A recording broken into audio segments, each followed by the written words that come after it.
ইন্নামা নুতঈমুকুম লিওয়াজহিল্লাহ। আমার আল্লাহ তাআলা বলেন, তোমরা বলো আমি তোমাদেরকে আল্লাহ তাআলাকে খুশি করার জন্য আল্লাহর নিয়ামত খাওয়াই। কন্না সুবহানাল্লাহ। মাগরিবের পর থেকে আল্লাহর নিয়ামত আমরা ভক্ষণ করছি কিনা? গোটা ইউনিয়নের মানুষ আল্লাহর নিয়ামত ভক্ষণ করছে কিনা?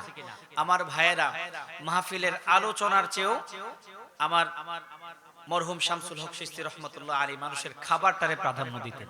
উনি মানুষকে খাওয়াইলে বড্ড খুশি হইতেন। এই যে আমার ভাইয়েরা লক্ষ লক্ষ টাকা খরচ করে আপনাদের খাবারের ইন্তেজাম করছেন, চাইলে এই টাকা দিয়ে আমার ভাইরা প্রাসাদ বানাইতে পারতো। পারতো কিনা? পারতো কিনা? আমাদের কোনো বাধা ছিল? বাধা দিতে পারতাম না। আমার ভাইয়েরা আমার বাজানের এই সিলসিলা রাখছেন। আমার বাজান যেমন মানুষকে খাওয়াইতে পছন্দ করতেন, আমার ভাইয়েরাও মানুষকে খাওয়াইতে পছন্দ করেন। আর এই খাওয়ার এই যে পছন্দের ব্যাপারটা আমার আল্লাহ তাআলা কোরআনে পাকে ইরশাদ করে দিয়েছেন। কন্না সুবহানাল্লাহ। রব্বুল আলামিন কয়, ইন্নামা নুতঈমুকুম লিওয়াজহিল্লাহ।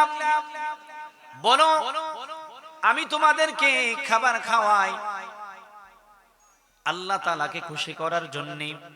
লা নুরিদু মিনকুম জাযাআও ওয়ালা শুকুরা।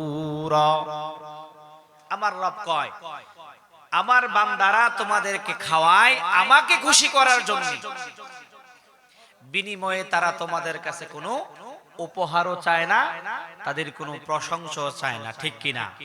আজকে যারা খায় গেছেন আমার ভাইদের জন্য কে কি পুরস্কার নিয়ে আইছে? কোন পুরস্কার দেওয়া লাগছে? বিনামূল্যে খাইছেন। আমার ভাইরা খাওয়াইছে কাকে খুশি করার জন্য? আল্লাহকে খুশি করার জন্য। এই জন্য আল্লাহ পাক রব্বুল আলামিন বলেন যে আমার বান্দারা তোমাদেরকে আমার নিয়ামত খাওয়ায় আমাকে খুশি করার জন্য। তারা বিনিময়ে তোমাদের কাছে কোনো কৃতজ্ঞতাও চায় না, কোনো পুরস্কারও চায় না, কোনো উপহার উপটকন কামনা করে। তাইলে আমরা এই আয়াতের উপর আমল করছি নি?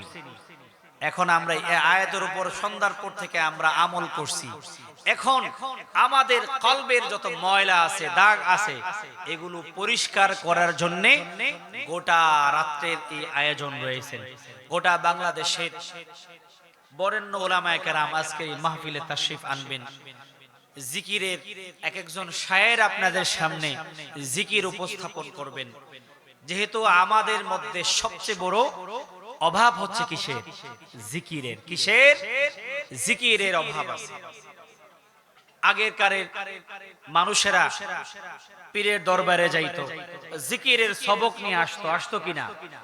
পীরেরা সকালে জিকির দিতেন, সন্ধ্যায় জিকির দিতেন। কেন? মানুষ দুনিয়ার জমিনে চলতে গিয়া গুনাহ করার ইচ্ছা নাই, তারপরেও মনের ভুলে, নিজের খেয়ালের ভুলেও গুনাহ হয়ে যায় কিনা? সকালে যদি কেউ জিকির করে, গোটা রাত্রে তার দ্বারা যদি কোনো অন্যায় হয়ে থাকে, গুনাহ হয়ে থাকে, আল্লাহ তাআলা ওই জিকিরের দ্বারা তার রাতের গুনাহগুলো আল্লাহ তাআলা মাফ করে দেন। কন্না সুবহানাল্লাহ। আমাদের বুজুর্গানে দিন আবার সন্ধ্যায় জিকির দিতেন। সারা দিন আমরা দুনিয়া কামাই করতে গিয়া, দুনিয়ায় চলতে গিয়া, দুনিয়ায় ফিরতে গিয়া আমাদের গুনাহ হয়ে যায় কিনা? ইচ্ছা নাই গুনাহ করার, কিন্তু তারপরে হয়ে যায়। আমাদের বুজুর্গানে দিন আমাদেরকে সন্ধ্যায় আবার জিকিরের তালিম দিতেন, সন্ধ্যায় আবার জিকিরের সবক দিতেন, যেন সারা দিনের গুনাহগুলো আল্লাহ তাআলা সন্ধ্যার জিকির দ্বারা মাফ করে দেন। কন্না সুবহানাল্লাহ। এখন আমাদের দেশে সব আছে কিন্তু জিকির নাই। কি নাই? জিকির নাই। পীরের দরবারে যাইতে চায়, জিকির করতে চায়, সন্ধ্যায় আলহামদুলিল্লাহ আপনাদের মেহমানের জন্য মেহমানদারির ব্যবস্থা করছেন। যেই পরিমাণ মানুষ মেহমানদারিতে অংশগ্রহণ করছেন ওই পরিমাণ মানুষ কিন্তু এখন আর জিকির নাই। আছে? তাইলে আমাদের মধ্যে কিসের অভাব? জিকিরের অভাব। তাহলে আমাদের জিকির করার দরকার আছে কিনা? এই দরবারের মাহফিলগুলো বিশেষ করে সবচেয়ে বেশি জিকিরকে প্রাধান্য দিয়ে থাকেন। ঠিক কিনা? আমরা এই মাহফিলগুলোতে আসার দরকার আছে কিনা? আমরা এই মাহফিলকে কিয়ামত পর্যন্ত আল্লাহ যেন কায়েম এবং দায়েম রাখেন এই জন্য দোয়া করতে রাজি আছি কিনা? আল্লাহ তাআলা আমার ভাইদেরকে এই মাহফিলকে কিয়ামত পর্যন্ত যুগ যুগ ধরে রাখার তৌফিক দান করো সকলে বলি আল্লাহুম্মা আমিন। সামনে মাহে রমজান আসতেছেন, নিজের দিলকে পরিষ্কার করে আমাদের রমজানে প্রবেশ করা উচিত, ঠিক কি না? আল্লাহ পাক রব্বুল আলামিন বলেন, ইয়া আইয়ুহাল্লাযীনা আমানুত্তাকুল্লাহ হাক্কা তুকাতিহি ওয়া লা তামুতুন্না ইল্লা ওয়া আনতুম মুসলিমুন। গত রমজানের আগে এরকম আমাদের সমাজে বহু মানুষ আমাদের সাথে ছিল কিনা? আজকে অনেকেই কবরের জমিনে শহীদ। অনেকে আমরা চিন্তা করি নাই যে এই মানুষটাকে এক বছরের মধ্যে হারাই ফেলব। আগামী রমজান আসতে আসতে আমরাও কারা যেন কবরের জমিনে শুয়ে যাই, কোনো গ্যারান্টি আছে? এই জন্য আমার রব বলেন, ইয়া আইয়ুহাল্লাযীনা আমানুত্তাকুল্লাহ, বান্দারে তোমরা আমি আল্লাহকে ভয় করো। কাকে ভয় করতে হবে? আল্লাহকে ভয় করতে হবে। আল্লাহ তাআলা কাদেরকে বলছেন ভয় করার জন্য? ঈমানদারকে। কাদেরকে? যে ঈমানদার, আবার তাদেরকে কেন ভয় করার কথা বললো? তে বোঝা গেল যে ঈমানদার হইলেই সকলে আল্লাহকে ভয় করে না। ঈমানদার মুখে মুখে ঈমান আছে কিন্তু মসজিদে পাওয়া যায় না। ঈমানদার মুখে মুখে ঈমান আছে, ঈমানদার রে জিকিরের মধ্যে পাওয়া যায় না। ঈমানদার মুখে মুখে ঈমান আছে, ঈমানদারের মধ্যে হক হালাল ইনকাম পাওয়া যায় না। ঈমানদার মুখে মুখে ঈমান আছে, ঈমানদারের মধ্যে পর্দা প্রশিতা পাওয়া যায় না। ঈমানদার মুখে মুখে ঈমান আছে কিন্তু তার দিলের মধ্যে ঈমান নাই। আমার আল্লাহ তাআলা ওই ঈমানদারদেরকে ডাক দিয়া বলেন, ইয়া আইয়ুহাল্লাযীনা আমানুত্তাকুল্লাহ, ও ঈমানদারেরা তোমরা আমি আল্লাহ তাআলারে ভয় করো। তাহলে বোঝা গেল যে সব ঈমানদাররা আল্লাহ তাআলাকে ভয় করে না। ঈমান আছে মুখে মুখে, ঈমান আমাদের জবান থেকে আমাদের এই হলক নালী দিয়া আমাদের দিল পর্যন্ত যায়। অথচ আল্লাহর হাবিব সাল্লাল্লাহু আলাইহি ওয়াসাল্লাম কয় ঈমান আর তাকওয়া হচ্ছে এখানে। কোথায়? এখানে। আত-তাকওয়াউ হাহুনা, অর্থাৎ ঈমান কোথায়? এখানে। মুখের ঈমান দিয়ে আল্লাহ তাআলাকে পাওয়া যাবে না। আমার রব বলেন, ইয়া আইয়ুহাল্লাযীনা আমানুত্তাকুল্লাহ, ও ঈমানদারেরা আল্লাহ তাআলারে ভয় করো। আল্লাহ তাআলাকে যদি কোনো ঈমানদার ভয় করে, ওই ঈমানদার কোনদিন নামাজ ছেড়ে দিতে পারে? আল্লাহ তাআলাকে যদি কোনো ঈমানদার ভয় করে, ওই ঈমানদার কোনদিন রোজা ছেড়ে দিতে পারে না। আল্লাহ তাআলাকে যদি কোনো ঈমানদার ঈমানের বলিয়াতে ভয় করে, ওই ঈমানদার কোনদিন তার জবান দিয়ে হারাম খাবার খাইতে পারে? কোন ঈমানদার যদি আল্লাহ তাআলাকে দিল দিয়ে ভয় করে, আল্লাহ তাআলাকে ভয় করার মতো ভয় করে, ওই ঈমানদার কোনদিন বেপরদায় চলতে পারে? তাইলে বোঝা গেল যে আমাদের মধ্যে ঈমান আছে, মুখে মুখে এই ঈমান আমাদের দিল পর্যন্ত যায় না। তাই আল্লাহ তাআলা আমাদেরকে ডাইকা বলছেন, আমানুত্তাকুল্লাহ, যারা ঈমান আনছো তারা আমি আল্লাহকে ভয় করো। তাইলে বোঝা গেল কি আমাদের ঈমান দিয়েও এই দুর্বল ঈমান দিয়ে কাজ হবে না। আমাদের ঈমানকে কি করতে হবে? পাকাপোক্ত করতে হবে, শক্ত করতে হবে, মজবুত করতে হবে। আমার আল্লাহ তাআলা আবার কয়, ওয়ালা তামুতুন্না ইল্লা ওয়া আনতুম মুসলিমুন, সাবধান সাবধান, মুসলমান না হইয়া কিন্তু মইরো না। কাদের কি বলছেন? মুসলমানদের কি বলছেন? ও মুসলমানেরা আল্লাহ তাআলাকে ভয় করো, তবে সাবধান, মুসলমান না হইয়া কিন্তু মইরো না। আমাদের সমাজে অনেক মুসলমান আছে, নাম কারা মুসলমান, দাড়ি আছে, পাঞ্জাবি আছে, জুব্বা আছে, কিন্তু ভিতরে কি নাই? ঈমান নাই। কি নাই? ভিতরে ঈমান নাই।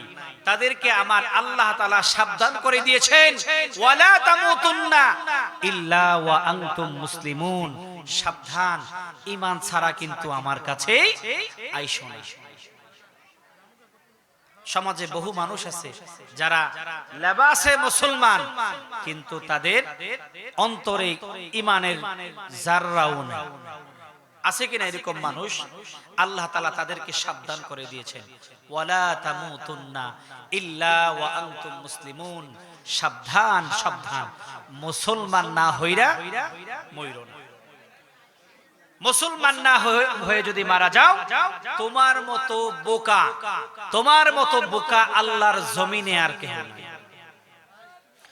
আল্লাহর হাবিব সাল্লাল্লাহু আলাইহি ওয়াসাল্লাম ইরশাদ করেন, রব্বুল আলামিন দুনিয়ার এই জীবনটাকে আখিরাতের কয়েক সেকেন্ডের জন্য বানাইছেন। কতক্ষণ? কয়েক সেকেন্ডের জন্য। কিয়ামতের ময়দানে মানুষগুলোকে আল্লাহ তাআলা যখন জান্নাত দিয়ে দিবেন, জান্নাতীরা কিয়ামতের ময়দানে আবাদুল আবাদ চিরদিনের জন্য স্থায়ী হয়ে যাবে। যারা ঈমান ছাড়া দুনিয়ার জমিন থেকে বিদায় হয়ে যাবে, রব্বুল আলামিন তাদেরকে আবাদুল আবাদ জাহান্নামে দাখিল করে দিবেন। এই জন্য দুনিয়ার জমিনে যারা বুদ্ধিমান মানুষ, দুনিয়ার জমিনে যারা চালাক মানুষ, দুনিয়ার জমিনে যারা আল্লাহকে ভয় করে, দুনিয়ার জমিনে যারা আল্লাহর হাবিবকে ভয় করে ভালোবাসে, দুনিয়ার জমিনে যারা আল্লাহর হাবিব সাহাবীদেরকে ভালোবাসে, দুনিয়ার জমিনে যারা ওলিদেরকে ভালোবাসে, তাদের মতো ভাগ্যবান, তাদের মতো নিয়ামত দানকারী, তাদের মতো সৌভাগ্যবান আল্লাহর জমিনে আর কেউ নাই। আর যারা আল্লাহকে ভালোবাসে না, আল্লাহ তাআলাকে চিনে না, তার হাবিবকে ভালোবাসে না, ওলিদেরকে ভালোবাসে না, নিজের দ্বীনকে মহব্বত করে না, ঈমান নিয়ে দুনিয়াতে যাইতে পারে না, তাদের মতো না খান্দা, তাদের মতো না লায়েক আল্লাহর জমিনে আর কেউ থাকতে পারে। এই জন্য আমাদের উচিত কি নিয়ে যাওয়া? ঈমান নিয়ে যাওয়া, আমল নিয়ে যাওয়া। সামনে রমজান মাস আসতেছে, আমরা আমাদের ঈমানকে মজবুত করে আমাদের আমলকে পাকাপোক্ত করার চেষ্টা করব ইনশাআল্লাহ। আর আমার ভাইদেরকে আল্লাহ তাআলা যে নিয়ামত দিয়েছেন, এই নিয়ামতটা যেন চিরদিন ধরে রাখতে পারে, সকলেই দোয়া করবেন। এই দরবার হক দরবার আছেন, বিশেষ করে দরবার যারা পরিচালনা করেন আমার ভাইয়েরা সাহাবী বিদ্বেষী না। আজকে আমাদের সমাজে অনেক সাহাবী বিদ্বেষী বের হইছেন, যারা সাহাবীদেরকে সত্যের মাপকাঠি মানতে চায়, যারা সাহাবীদেরকে সত্যের মাপকাঠি মানতে চায় না, যারা সাহাবীদের বদনাম খোঁজে, যারা সাহাবীদের দোষ খোঁজে, আমরা তাদের সাথে নাই। আছি নাকি আমরা? আল্লাহর হাবিব সাল্লাল্লাহু আলাইহি ওয়াসাল্লাম বলে গেছেন, কিয়ামতের আগে কিছু মানুষ আমার সাহাবীদের দোষ রটনা করবেন। সাহাবীদের দোষ খোঁজা কি? হারাম। সাহাবীদের দোষ খোঁজা কি? হারাম। সাহাবে কেরাম কিসের মাপকাঠি? সত্যের মাপকাঠি। কিসের মাপকাঠি?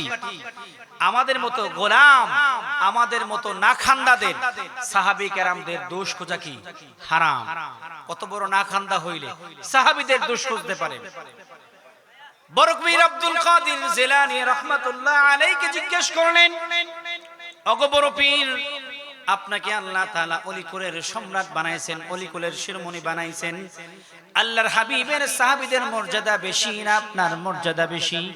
বড় পীর খাজা মহিউদ্দিন আব্দুল কাদের জিলানী রাহমাতুল্লাহ আলাইহি বলেন, ও আমার ভাই শোনো শোনো, আল্লাহর হাবিব সাল্লাল্লাহু আলাইহি ওয়াসাল্লামের একজন আদনা সাহাবী ঘোড়ার উপরে উঠলে, ঘোড়া ছোটাইলে, ঘোড়ার খুরের বাড়ি লাগা রাস্তা থেকে যদি সামান্য পরিমাণ ধুলা ময়লা উপর দিয়া উঠে যায়, উড়ে যায়, ওই দোলার যেই দাম আছে আমি আব্দুল কাদিরের সেই পরিমাণ দাম নাই।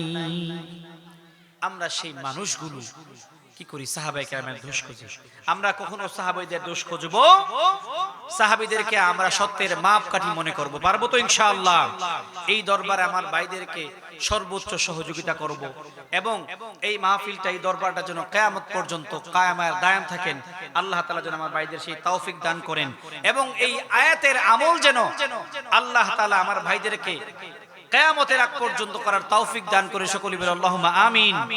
আল্লাহ তাআলা মরহুম মাওলানা শামসুল হক চিশতি রহমতুল্লাহ আলাই, ওনার পীর, ওনার আত্মীয় স্বজন আল্লাহ তাআলা যিনারা দুনিয়ার জমিন থেকে চলে গেছেন, তাদের রওয়াজাই যেন আমাদের গুনাহগারদের সালাম দোয়া পৌঁছায় দেন। সকলে বলি আল্লাহুম্মা আমিন। তামাম বিশ্বের সমস্ত জীবিত মৃত জিন ইনসান সকলকে যেন আল্লাহ তাআলা ক্ষমা করে দেন। বিশেষ করে এই শরৎনগর কুটি ইউনিয়নের জমিনের নিচে যত মানুষ দুনিয়ার জমিন থেকে বিদায় নিয়ে চলে গেছেন, আল্লাহ তাআলা সকলের কবরগুলোকে জান্নাতের বাগান বানায় দেখ। সকলে বলি আল্লাহুম্মা আমিন। ওয়া আখিরু দাওয়ানা আলহামদুলিল্লাহি রাব্বিল আলামিন ওয়া মা আলাইনা ইল্লাল বালাগ। আসসালামু আলাইকুম ওয়া রাহমাতুল্লাহি ওয়া বারাকাতুহু।